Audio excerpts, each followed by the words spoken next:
എനിക്ക് അവനെ പണ്ട് മുതലേ ഇഷ്ടാ. കുടുംബത്തിന് വേണ്ടി ഇങ്ങനെ കഷ്ടപ്പെടുന്ന പിള്ളേരെ ഇക്കാലത്ത് കണ്ടുകിട്ടാൻ വിഷമാ. അവിടെ ഭാഗ്യമാണ് ഈ ബന്ധമെന്ന് കരുതിയാ മതി. എനിക്കെന്തോ ഇതത്ര വലിയ ബന്ധമായിട്ടൊന്നും തോന്നുന്നില്ല. കാര്യം ഗൾഫിൽ പോയി കുറച്ച് കാശുണ്ടായി കാണും. പക്ഷെ ആ കാശെല്ലാം ഒരു വീട് പണിഞ്ഞ് തീർത്ത് വെച്ചിരിക്കല്ലേ. തന്നെയല്ല, ഇപ്പൊ കല്യാണ കാര്യത്തിൽ ഗൾഫുകാർക്ക് പൊതുവേ മാർക്കറ്റ് സ്വല്പ ഡിമ്മ. ആ മാർക്കറ്റ് ഒന്നും മുരളിയുടെ കാര്യത്തിൽ നോക്കേണ്ട ആവശ്യമില്ല. അതെ, പിന്നെ നോക്കാതെ കല്യാണം കഴിഞ്ഞാൽ പെണ്ണ് നോക്കാൻ ചെറുക്കനൊരു ജോലിയുണ്ട്. മുരളി ടൗണിൽ എന്തോ ബിസിനസ് തുടങ്ങാൻ പോകണമെന്ന് പറഞ്ഞിരുന്നു. എന്തോന്ന് ബിസിനസ്? Video shop. സ്ഥലമൊക്കെ കണ്ടു കഴിഞ്ഞു. നിനക്കൂടെ എന്താ കാര്യം? പോയി പഠിക്കണം. ഓടാവിടുന്ന്. അങ്ങനെ ഇരതിരിച്ചന്വേഷിക്കൊന്നും വേണ്ട. അവൻ നല്ലവനാ. നമ്മുടെ രമയെ നോക്കാനുള്ള തൻ്റെ ഇടമൊക്കെ അവനുണ്ട്. നമുക്കിത് അധികം വയ്യാതെ നടത്താം. എനിക്കിപ്പോ കല്യാണമൊന്നും വേണ്ട. അതെന്താ? എനിക്ക് പഠിക്കണം. പഠിച്ചോ. കല്യാണം കഴിഞ്ഞ ഉടനെ പഠിപ്പ് നിർത്തണമെന്ന് നിയമമൊന്നുമില്ലല്ലോ. അല്ല, കല്യാണ കാര്യം പറയുമ്പോ എല്ലാ പെൺകുട്ടികളും പറയുന്നതായത്. അല്ല, എനിക്കിപ്പോ കല്യാണം വേണ്ട. കൊഞ്ചാതെ പോടിയപ്പുറത്ത്. മകരത്തിന് മുമ്പ് നടത്തേണ്ടി വരുവോ? വരുവടാ. എനിക്കിപ്പോ കല്യാണം വേണ്ടെന്നല്ലേ പറഞ്ഞേ? അധികം സംസാരിക്കൊന്നും വേണ്ട. കല്യാണം നടത്തണോ വേണ്ടോ എന്ന് ഞങ്ങളെല്ലാം ചേർന്ന് തീരുമാനിക്കും. ഞങ്ങൾ ആണുങ്ങൾ തീരുമാനിച്ചോളാം കേട്ടാ. എനിക്ക് പഠിക്കണം. പേടിക്കാതെ രമേ, എന്നായാലും വേണ്ടതല്ലേ. എനിക്കിപ്പോ കല്യാണം വേണ്ട. ഞാൻ എഴുന്നേറ്റ് വന്നൊരു കുത്തങ്ങ് വെച്ചിരും കേട്ടോ ആസത്തെ. വെറുതെ നിന്ന് ചിണുങ്കണ്ട. ഒരു നല്ല കാര്യം പറഞ്ഞുകൊണ്ടിരിക്കുന്നതിനിടയില.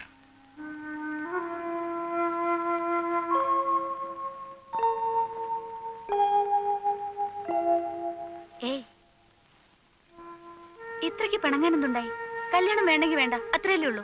പിന്നെന്തിനാ നിർബന്ധിക്കുന്നേ? അതവർക്ക് നിന്നോട് സ്നേഹമുള്ളണ്ടല്ലേ. അത്രയ്ക്ക് സ്നേഹമൊന്നും വേണ്ട.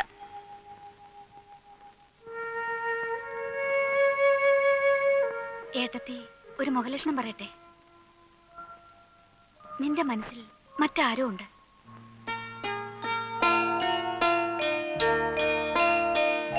പറ, ആരാ നിന്റെ മനസ്സിൽ? ധൈര്യമായിട്ട് പറ.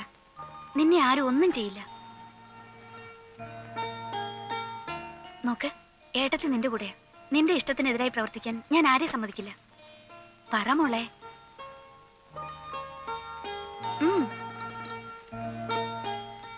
എന്റെ കോളേജില് മലയാളം പഠിപ്പിക്കുന്ന സാറിന് എന്നെ ഇഷ്ടാ. എന്താ അയാളുടെ പേര്? ശിവൻ.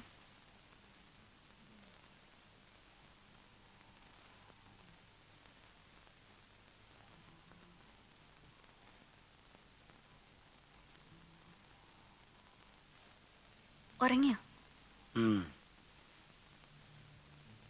ഞാൻ ഒരു കാര്യം പറഞ്ഞാ ദേഷ്യപ്പെടൂ?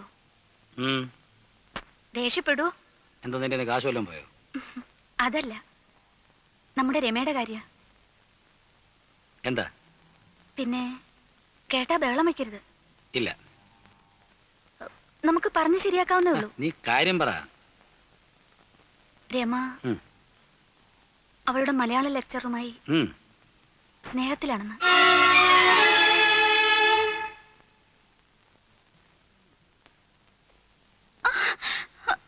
കൊല്ലും ഞാൻ. പഠിക്കാനെന്നും പറഞ്ഞ മാസാമാസം ഫീസും ബസ് ചാർജും വാങ്ങി നീ ഇവിടുന്ന് പൊയ്ക്കൊണ്ടിരുന്നത് ഇതിനായിരുന്നോടി? കുടുംബത്തിന് ചിത്തപ്പേരുണ്ടാക്കാൻ ഞാൻ സമ്മതിക്കില്ല. മുട്ടിനും തല്ലൊടിച്ച മൂലക്കിടും. ഏമാണ് പോലും. എന്താണോ എടുത്ത മണ്ടലോടത്ത് വെക്കേ? എന്താ മോള് പാരലൽ കോളേജിലെ വാധ്യാരോട്ട് പ്രേമത്തിലാണെന്ന്. അച്ഛാ, ഇതിങ്ങനെ വിട്ടു കൊടുക്കാൻ പറ്റുകയില്ല. ഒറ്റ മോളാന്ന് കരുതി നിങ്ങൾ രണ്ടുപേരും ലാളിച്ച് ലാളിച്ച് അവളിങ്ങനെ ചീത്തയത്. ഒന്ന് മാറിക്കേ. ഇനി ഞാൻ ചോദിക്കാം. ഞാനും ഇവളുടെ ഒരു സഹോദരനാണല്ലോ. എടി, അവൻ ആരാണ്? അവന്റെ പേരെന്താണ്? നാടെവിടെയാ? ഇത് തുടങ്ങിയിട്ട് എത്ര നാളായി? ഇങ്ങനെ ബഹളം വെച്ചാൽ എങ്ങനെയാ അയൽവക്കാരെ കൂടെ അറിയിക്കണം? അറിയട്ടെടി, ചോദിക്കാനും പറയാനും ഇവിടെ ആണുങ്ങളുണ്ടോ? നാലാൾ അറിയട്ടെ. ഇവളുടെ നാളെ മുതൽ നീ കോളേജിലും പോണ്ട, ഒരു കുന്തത്തിലും പോണ്ട. ഈ വീട്ടിൽ ഇന്ന് വരെ ആരും ഇങ്ങനെ ഒരു നാണക്കേട് ഉണ്ടാക്കിയിട്ടില്ല. അല്ല, എനിക്ക് ആദ്യം പോലെ സംശയം ഉണ്ടായിരുന്നു. ഉണ്ണിയേട്ട നേരം വിളിക്കട്ടെ. ഇതിൽ രണ്ടിലൊന്നും അറിഞ്ഞിട്ട് നേരം വെളുത്താ മതി. നീ ഇനി അവനെ കാണൂ? കാണും.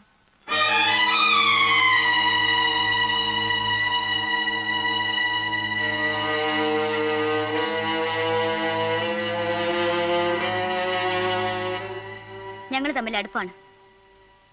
ഞാൻ കല്യാണം കഴിക്കുന്നുണ്ടെങ്കിൽ അദ്ദേഹത്തെ മാത്രമായിരിക്കും. ആരെതിർത്താലും എന്തൊക്കെ പറഞ്ഞാലും.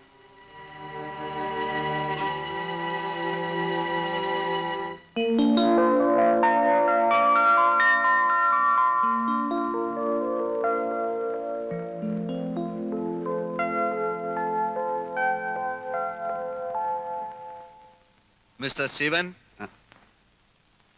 മിസ്റ്റർ ശിവൻ ആരാണ്? എന്താ? സ്വല്പം പേഴ്സണലാണ്. ഒരു മിനിറ്റ് മാഷെ.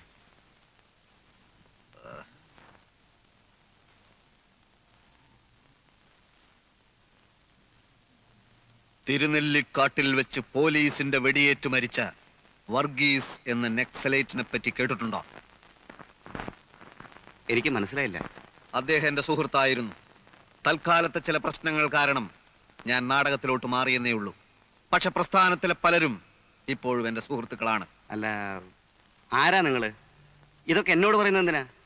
ഒരു കോങ്ങാടും മറ്റൊരു തലശ്ശേരിയും ഇവിടെ ആവർത്തിപ്പിക്കാൻ എനിക്ക് സാധിക്കുമെന്ന് മനസ്സിലാക്കിക്കോളൂ. താൻ പഠിപ്പിക്കുന്ന പെമ്പിള്ളേരെ പിഴപ്പിക്കാൻ നടക്കുകയാണ് അല്ലേ? നിങ്ങൾക്ക് ആള് മാറിയെന്ന് തോന്നുന്നു.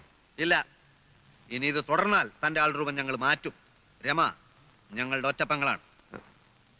ഓ, ഇപ്പൊ മനസ്സിലായി. നാടകപ്രാന്തനായ ഒരു ചേട്ടനുണ്ടെന്ന് രമ പറഞ്ഞിരുന്നു. പേര് ചന്ദ്രൻ തെക്കേ മുറി അല്ലേ? അല്ല, പ്രേമം വടക്കേ മുറി. ആ, അത് തന്നെ. ഏതോ ഒരു മുറിയുള്ള കാര്യം അറിയാമായിരുന്നു. നിങ്ങളുടെ പുതിയ നാടകത്തിന്റെ പേര്? ശാന്തി മുഹൂർത്തം. ആ, ഏതോ ഒരു മുഹൂർത്തം. അത് കാണേണ്ട ഗതിയാണ് എനിക്കുണ്ടായി. നിങ്ങളുടെ റോളും ശരിയായില്ല, അഭിനയം മഹാബോറും. ഇപ്പോ റിഹേഴ്സൽ നടന്നുകൊണ്ടിരിക്കുന്ന നാടകത്തില് എനിക്ക് നല്ല റോളാണ്. ഞാൻ കലക്കും. എനിക്ക് പ്രതീക്ഷയില്ല. ഇല്ലേ, വേണ്ട. പ്രേമിക്കുന്നെന്ന് പറഞ്ഞ് എന്റെ പെങ്ങളുടെ പുറകെ താൻ ഇനി നടക്കരുത്. സുഹൃത്തെ, ഞാൻ എഴുതിയ ചില കവിതകളിൽ കടന്നു വരാറുള്ള തത്വങ്ങളെക്കുറിച്ചാണ് എനിക്ക് ഓർമ്മ വരുന്നത്. ലോക സമസ്ത സുഖിനോ ഭവന്തു, മാ ഫലേഷു കഥാചന. സ്നേഹമാണ് അഖിലസാരമൊഴിയിൽ എന്ന് വെച്ചാൽ ചിറകറ്റ പക്ഷിക്കു ചിറകുമായി നീ ഇനി പിറകെ വരല്ലേ വരല്ലേ. അവസാന യാത്ര പറഞ്ഞു നീ ഇനിയും വരല്ലേ വരല്ലേ. നീ തന്നെ ജനനവും സന്ധ്യേ, നീ തന്നെ മരണവും സന്ധ്യേ. നീ തന്നെ ജനനവും നീ തന്നെ മരണവും നീ തന്നെ സന്ധ്യേ. ചിറകറ്റ പക്ഷിക്കു ചിറകുമായി നീ ഇനി പിറകെ വരല്ലേ വരൽ. ഹലോ. എന്താ? ഈ പാരലൽ കോളേജിൽ പഠിപ്പിക്കുന്ന ഒരു ശിവനുണ്ടല്ലോ, പുള്ളിയുടെ വീട് ഏതാ? ഇത് തന്നെ. ഇത് തന്നെയാണോ? ഇത് തന്നെയാ, സംശയിക്കണ്ട. കോളേജിലൊക്കെ വെറുതെ പോകുന്നതല്ലേ. മൂപ്പർക്ക് എന്തിനാ ജോലി? അമ്മയ്ക്ക് ആ കൂടെ ഒറ്റ മകൻ, കണ്ടമാനം സ്വത്തും. നമ്മൾ ആരാണാവോ?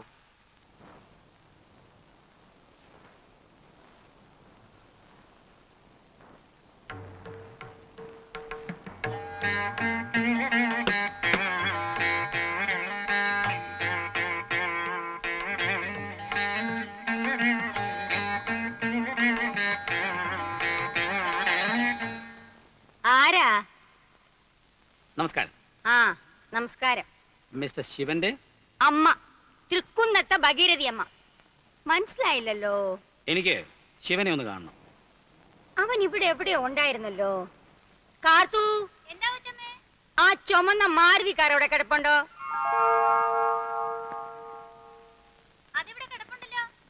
നീല അംബാസിഡറോ? ആ, എന്നാ അവൻ ടൗണിൽ പോയതാവൂല.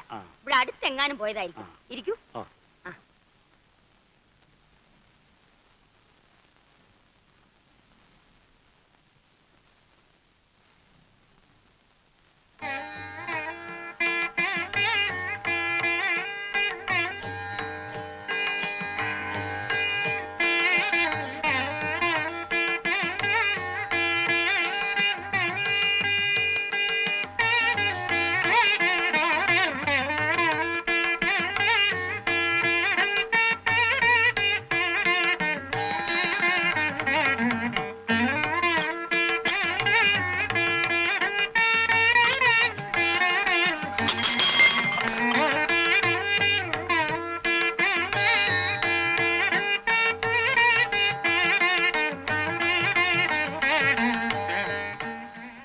കുടിക്കാം.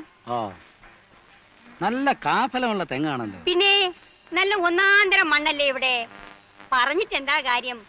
നോക്കി നടത്താൻ ഞങ്ങൾ രണ്ടാളല്ലേ ഉള്ളൂ ഇവിടെ. 30 ഏക്കറിയാ ഭൂമി, അത് മുഴുവനും തെങ്ങ്. നെല്ലാണെങ്കിൽ അത് ഒരു വശത്ത്. അങ്ങനെ ഒരു നിലയ്ക്ക് നോക്കിയാ സ്വത്തും മുതലൊന്നും അതില്ലാത്ത നല്ലത്. കാപ്പൊടിക്കാൻ വരൂ.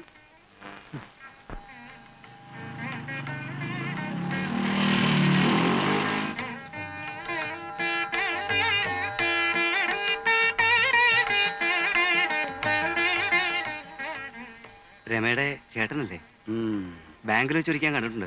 ഉംഹും. വരൂ, അകത്തിരിക്കാം. അമ്മേ,